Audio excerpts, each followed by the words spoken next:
talking to him, not me, right? Sorry, No. yeah, to Davey boy over there. So he believes that scientists that he never met 2,000 years ago proved that the Earth is a globe, when in reality, in the 1940s and 50s and up to the early 60s, they were still teaching flat Earth in public school here. No, Absolutely. they weren't. That's just the thing you're saying. That's the absolute There's truth. globes from hundreds and hundreds of years ago. You can't just say that. Like, you should show me something. Show me a textbook.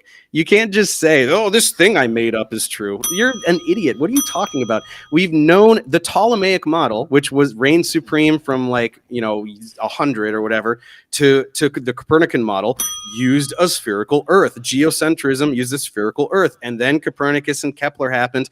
And they wrote books, by the way. They wrote books, and you can read them, that they exist. And we've known about heliocentrism for 500 years since. So I don't know what you're talking about. You are completely pulling that out of your ass. Nobody taught a flat Earth anywhere for any measurable amount of time. Can we have Dave tell us how seasons happen on the globe? Okay, so I wish I had the graphic because it really works really well. So there's a tilt in Earth's rotational axis, right? It's tilted like this. So one of the hemispheres is exposing more of itself to the sun, right? And so you get more direct light versus, so let's say this is the northern hemisphere, this is the southern hemisphere. More of the northern hemisphere is exposed to direct sunlight, so you have longer daylight, right? So it's so hard to just do in my hand like this. No, I get it. I understand. You got it when we're tilted towards it, the sunlight's hitting direct, and it's more intensified here, and down here it's spread out more. Makes sense. Because of the curvature, so it has to spread out around a greater area.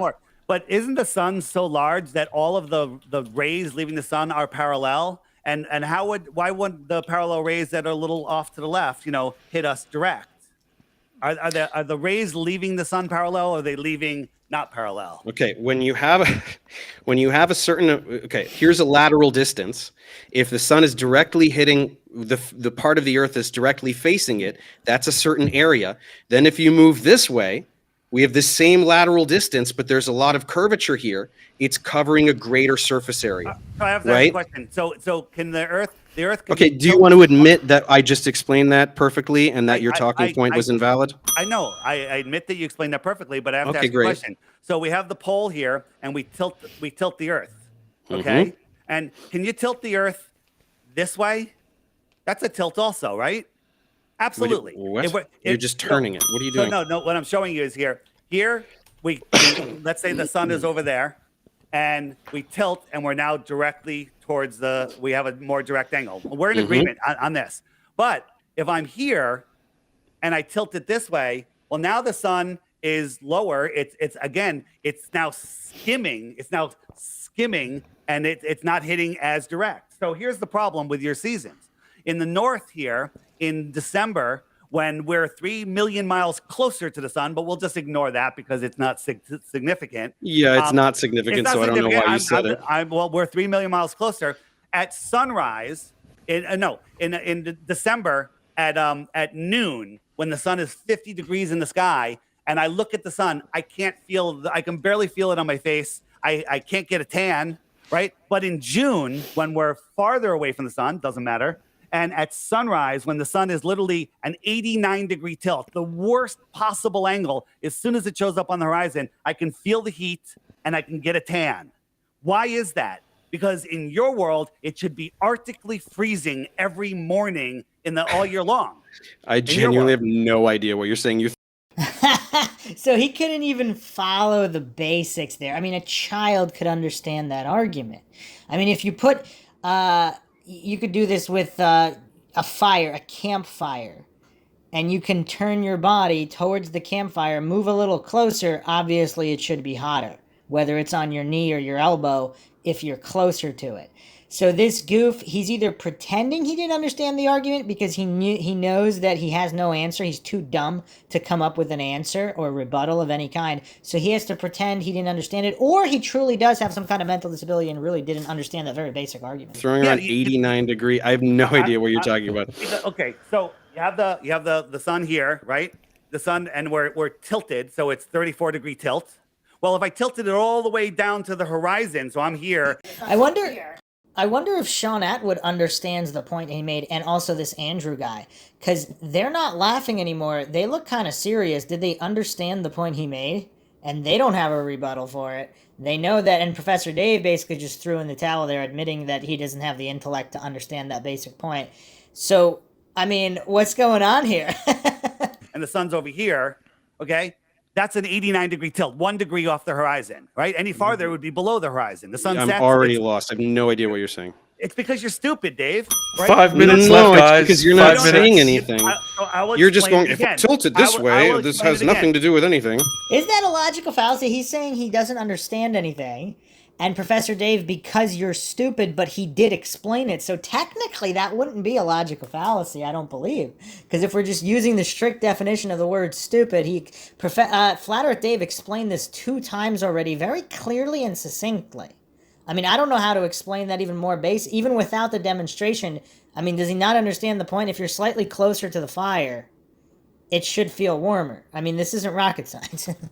If the Earth is tilted 34 degrees, that's how we are. 23 degrees, something like that. 23 degrees, whatever. If we tilted it 90 degrees, the sun would set.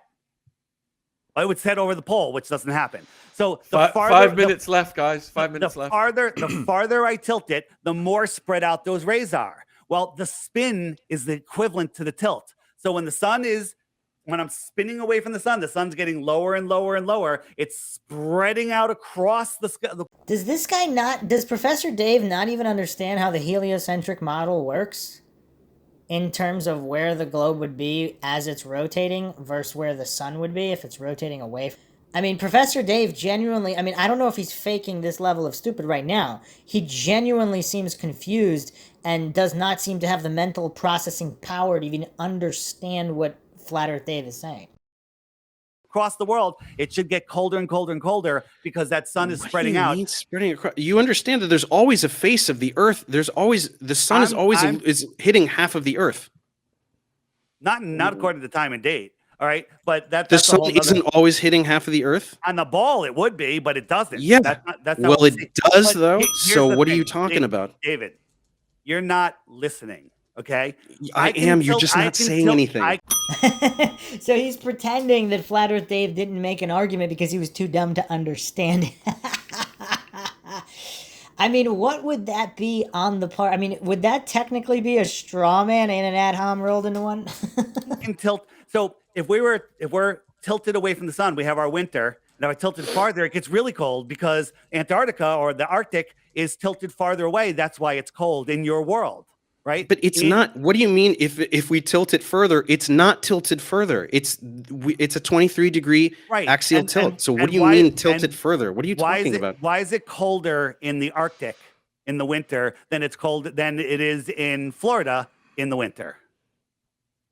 I just explained it earlier. Well, I know, Dave, it's getting more direct sunlight. Absolutely. So don't interrupt. If the axis Dave, is tilted away, then it is. Dude, I just explained this. How do you not get this?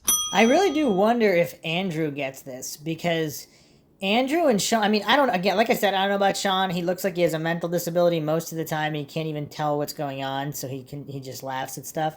But before, he looked pretty serious. Is it possible he did understand Flat Earth Dave's point, and there's no rebuttal here from these goofs? No. You're not getting it. Listen.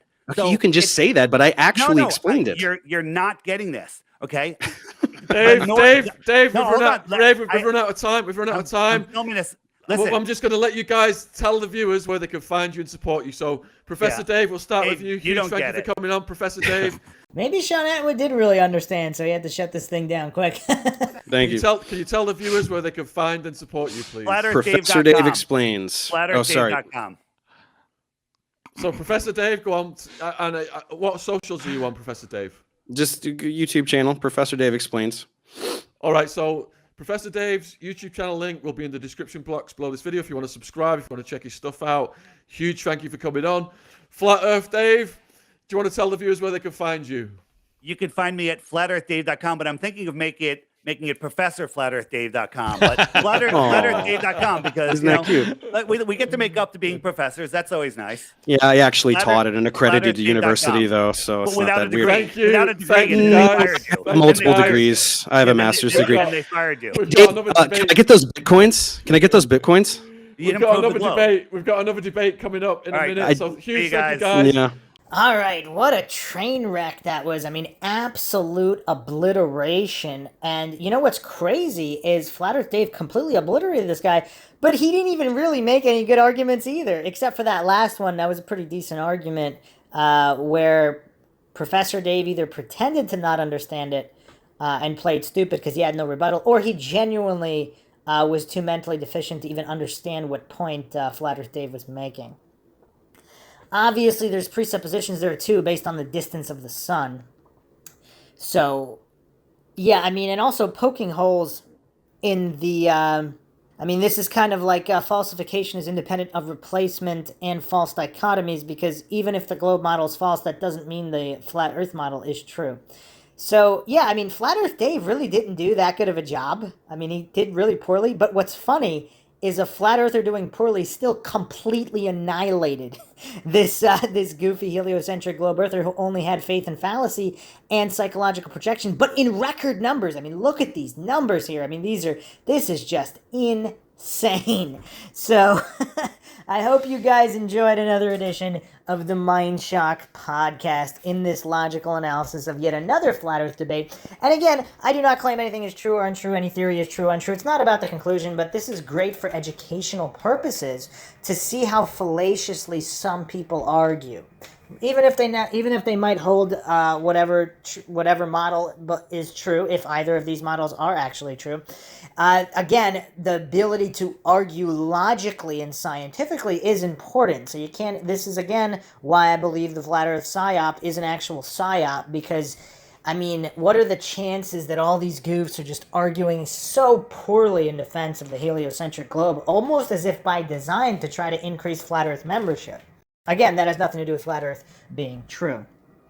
If anybody believes I got any of the fallacies wrong here, or I missed logical fallacies, feel free to leave them in the comment section. You could also support the podcast by donating to our PayPal. Let's help logic and reason make a resurgence in a world where scientism, this religious cult, is taking over, pretending to be scientific while clearly not being. So you can donate to our PayPal to help us get more mind-shocking content out there with logic and reason at the forefront. You can also become a YouTube member right here on YouTube. Make sure to subscribe to the channel, like and share, Twitter, Facebook, Reddit, Patreon. This is Bruce McGuire signing off. Catch you guys next time.